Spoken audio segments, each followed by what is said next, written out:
Let me describe Emily to you. She's 32 years old, lives just outside Columbus, Ohio, and works as a marketing analyst for a mid-sized healthcare company downtown. Her salary is exactly $78,500 a year. Her husband, Jake, is 34, teaches high school mathematics, and makes $54,200 annually. Together, their household income is $132,700. On paper, they should be winning. At that income level, they should be maxing out Roth IRAs, building a solid emergency fund, and watching their net worth climb $8,000 to $10,000 every year. They should be taking one nice vacation each summer without guilt, buying organic groceries without calculating every item, and sleeping soundly knowing they're building real wealth. They should not be having anxiety attacks in the Target parking lot when unexpected expenses hit. But that's exactly what happened last Tuesday. Emily's 2016 Honda KR-V started making a grinding noise during her morning commute. The dealership called with devastating news. The transmission was failing. The repair quote was $3,980, and without it, the car wasn't safe for her daily 60-mile round trip to work. Here's what they actually did. They put $1,500 on a credit card, already carrying a balance at 24.99% interest, emptied their tiny emergency fund of $1,200, and begged the mechanic for a payment plan on the remaining balance. They briefly considered trading the car in for a new one because the dealer had some attractive financing options available. And the craziest part? Emily and Jake did everything right. They both earned college degrees in practical fields. They both secured good jobs with benefits and advancement potential. They bought a house in a highly rated school district. They drive reliable, used vehicles instead of flashy status symbols. They pack lunches most days, avoid expensive hobbies, and their biggest monthly splurge is Netflix and takeout twice a month. So why does it feel like they're running on a treadmill set to maximum speed, burning out their legs, while the finish line never gets closer? Why does a couple earning over $130,000 annually feel perpetually one unexpected expense away from financial catastrophe? Here's the detail most people miss. Emily's office is 29 miles from their house. Jake's school is 22 miles in the opposite direction. Emily spends approximately 65 minutes each way battling traffic. Jake spends about 40 minutes each direction. That's over 3 hours of driving every single weekday just so two educated professionals can afford their lifestyle. Today, I'm going to show you how that commute isn't just inconvenient. It's a systematic wealth extraction mechanism that quietly steals the equivalent of 8 full years of your life and devastates your actual take-home pay, even when you think you're doing everything right. My name is Barack, and I spend way too much time thinking about how modern employment structures quietly weaponize mathematics and psychology to keep educated, hardworking people permanently almost comfortable, but never truly financially free. If you're someone who earns a decent income but still feels like one unexpected bill can derail your entire month, or you feel like your job costs more than it pays in real terms, make sure to hit that subscribe button and give this video a thumbs up if this helps you out. Because today, we aren't talking about budgeting apps, coffee expenses, or just work harder platitudes. We're talking about something much more fundamental, the commute tax. Not just the gas you see at the pump, but the years of your life and thousands of dollars your employment quietly extracts simply because of where you sleep versus where you're required to appear at 9 a.m. every morning. Here's the thing about the story you've been sold since high school. The conventional wisdom goes like this: live farther out where housing is affordable, commute to the city where the high-paying jobs are located, and you'll come out ahead financially. Better schools for the children, larger house, superior quality of life. The commute is simply the price of professional success. It seems completely logical, right? The mortgage payment is significantly lower in the suburbs. Rent is cheaper 30 miles outside the city center instead of downtown. So you trade 1 hour, maybe 2 hours daily in your vehicle to save hundreds, even $1,000 monthly on housing costs. On a spreadsheet that appears mathematically sound. Except that's not what actually happens in the real world. Because the commute doesn't just cost gasoline. It multiplies expenses across every category: larger vehicle payments, higher insurance premiums, more frequent repairs, elevated childcare costs because you're absent longer, increased restaurant spending because you're exhausted, and a massive invisible cost in time. Time that you never, ever recover. The contrarian truth is this: for a substantial portion of middle-class workers, that smart decision to commute is mathematically equivalent to volunteering for an unpaid second part-time job that you pay to perform. The term for this phenomenon is the commute tax, and it's not just a catchy YouTube phrase. The U.S. Census Bureau's American Community Survey reports that the average one-way commute time in America is 27.6 minutes. However, the Texas A&M Transportation Institute's Urban Mobility Report found that congestion alone costs the average commuter over 50 additional hours annually just sitting motionless in traffic. Here's what really gets me. That data averages across the entire population: rural workers, urban dwellers, remote employees, everyone. For the typical 25 to 40-year-old professional living in a metropolitan area who chased excellent schools and more house for the money, a 45 to 75-minute one-way commute is completely normal. When you calculate those numbers over a 30 to 40-year career, that normality becomes mathematically brutal. It's not a minor inconvenience. It's not just part of adult responsibility. It's a systematic trap that converts your salary back into something approaching minimum wage when you account for the time and money your commute quietly drains from your life. That's not personal failure. That's the commute tax performing exactly as designed, making your job appear well compensated on paper, while the system quietly repossesses the value through time, energy, and hidden costs. Let me take you back to 1975, because understanding history is crucial to recognizing how dramatically the game has changed. In 1975, the typical American commute was substantially shorter. Census data from that era shows average one-way commute times closer to 22 minutes. More importantly, people lived closer to where they worked. The single-income household remained common, meaning one parent could actually be present when children returned from school. The typical middle-class family possessed advantages that don't appear on salary comparison charts. They had predictability. When dad or mom left the factory or office at 4:45 p.m., they walked through their front door by 5:15. There was time to repair the car in the driveway, prepare dinner from scratch, assist with homework, and still enjoy an actual evening together. And here's what most people don't realize. The housing-to-income ratio was radically different.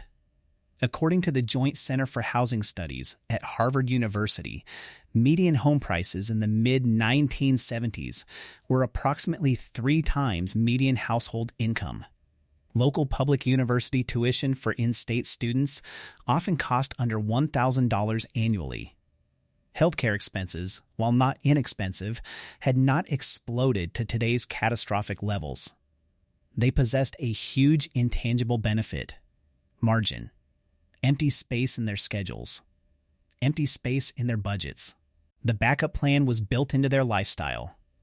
If the car broke down, there was time to fix it. If a child got sick, someone could stay home without taking unpaid leave and disrupting the entire week's logistics. Now fast forward to today. Average commute times are longer across every demographic. In major metropolitan areas like New York, Washington, D.C., Atlanta, Los Angeles, and Chicago, a 45-minute one-way commute is standard, and 90 minutes is challenging but manageable. Income has risen in absolute terms, certainly. Median household income in the United States now sits in the mid-70,000s, but examine costs in the real world. Housing in major metros has jumped from 3 times income to 5, 6, even 10 times income. Childcare for 2 children easily costs $18,000 to $24,000 annually.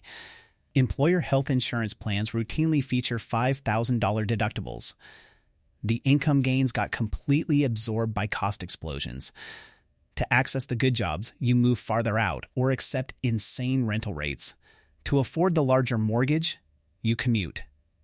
To make that commute viable, you need a vehicle that won't constantly break down. To replace that vehicle, you accumulate more debt. The commute is where all these structural changes intersect and quietly drain your wealth. Now you might be thinking, okay, I understand that commuting is annoying and expensive, but I'm still earning good money. It can't be that devastating. But let me walk you through the mathematics using Emily's situation, because once you see these numbers, you can't unsee them. Emily makes $78,500 annually as a salaried marketing analyst. Her job is 29 miles from their house. In traffic, she averages 65 minutes each direction. That's 2 hours and 10 minutes of pure driving time every weekday. But that's not the complete picture. She leaves home around 7:10 a.m. to avoid the worst congestion, even though she doesn't technically need to be at her desk until 9. She doesn't arrive home until approximately 6:15 p.m. Her official workday runs 8:30 to 5 o'clock. On paper, that's 8.5 hours, including a 30-minute lunch break. In reality, door to door, it consumes closer to 11 hours. She exists in work mode for 55 hours weekly. Let's examine what happens to that $78,500. After federal taxes, state taxes, and payroll deductions, their combined household income pushes significant portions into the 22% federal bracket. Realistically, after income tax, Social Security, Medicare, and her portion of health insurance premiums, Emily's gross salary shrinks to approximately $53,000 actually deposited in her account annually. Distributed across 52 weeks, that equals roughly $1,020 weekly in actual take-home pay. Now divide that by the real time she dedicates to the job, 55 hours weekly, door-to-door, not the fantasy 40 hours on her contract. Her actual hourly earnings for every hour of her life dedicated to that position drop below $19. But wait, there's more. That calculation doesn't include what the commute directly consumes. Her car loan payment on the Kia RV costs $410 monthly. Insurance runs $138 monthly. Gasoline, at roughly 4 days weekly of 58 miles round trip, plus weekend errands, easily costs $220 monthly at current prices. Maintenance and repairs average, conservatively, $100 monthly over several years when you factor in oil changes, tire replacements, brake work, and unexpected failures like transmissions. That single commuting vehicle now costs approximately $868 every month. Annually, that's $10,416 just to own and operate the machine that makes her job physically accessible. Subtract that from her $53,000 post-tax income, and she's already down to $42,584. And we're not done. Their daycare charges additional fees for early drop-off and late pickup because both parents are absent so long.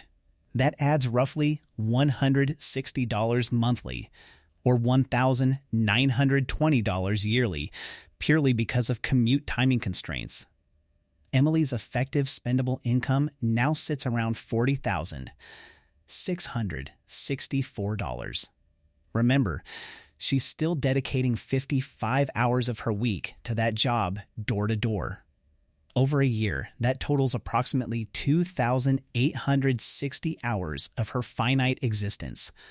Divide 40,664 by those real-time costs, and you're looking at an effective hourly rate of approximately $14.22 for every hour of her living, breathing time that employment occupies. Let's examine this one final way. Consider just the commute time itself. Emily spends roughly 2 hours and 10 minutes every workday driving. With approximately 48 work weeks annually after holidays and vacation, that's 520 hours yearly just in the vehicle. Stretch that over a 35-year career, and you calculate 18,200 hours of commuting. That's not a typo. 18,200 hours. Translated into human terms, that's over 8 full years of standard 40-hour work weeks, surrendered as unpaid, mandatory overtime to the highway system. Someone is sacrificing thousands of sunrises, sunsets, and evenings with loved ones while netting the equivalent of barely above minimum wage, all while being told they're solidly middle class and doing great. And here's the psychological trap that keeps intelligent people locked in this system. Because Emily's offer letter states $78,500, she experiences what psychologists call the focusing illusion. She feels like she possesses a good job because her brain anchors on that impressive annual figure. When LinkedIn displays marketing analyst 3 instead of retail associate, she feels like she escaped financial struggle. Her decision-making process relies on the salary headline, not the time and money reality after the commute tax extracts its toll. The banking system reinforces this illusion. The mortgage broker examines Emily and Jake's combined income and declares, yes, you can afford this house, provided they both maintain full-time employment, keep commuting, continue paying for daycare, never experience a major health crisis, never have elderly parents requiring care, and never face unemployment at an inconvenient moment, essentially, as long as life behaves exactly like a financial spreadsheet with no variables. This is where the trap snaps shut through what behavioral economists call hedonic adaptation. You quickly adjust to the granite countertops and extra bathroom within months. They cease bringing joy and simply become your baseline expectation, but you never adapt to traffic variability. One day the commute takes 40 minutes, the next day it's 75 minutes because of an accident or weather. This unpredictability creates chronic cortisol elevation that your nervous system never accommodates. You're trading a stable source of happiness, your free time and energy, for a stable source of misery, traffic, and time scarcity in exchange for a house you're rarely alert enough to enjoy. The previous generation possessed something we've systematically lost: clear boundaries between work and personal life. When they left the factory or office, they were genuinely finished. Their time belonged to them. The modern professional couple has already mortgaged that boundary for square footage and school district ratings. The geographic commitment trap, where you live just far enough away that you need the commute to afford it, yet committed enough that you can't easily change it, keeps you imprisoned in the pattern. Psychologically, scarcity mindset dominates your decision-making. Scarcity thinking isn't just feeling poor. It's how your brain narrows focus when resources, especially time, feel constantly tight. You optimize for immediate survival instead of long-term strategy. Instead of asking, does this commute make sense over 10 years? You ask, can I just survive this week? Decision fatigue compounds the problem. You've already made hundreds of micro decisions, battling traffic, merging lanes, reacting to brake lights, and timing traffic signals. By the time you arrive home, your willpower is completely depleted.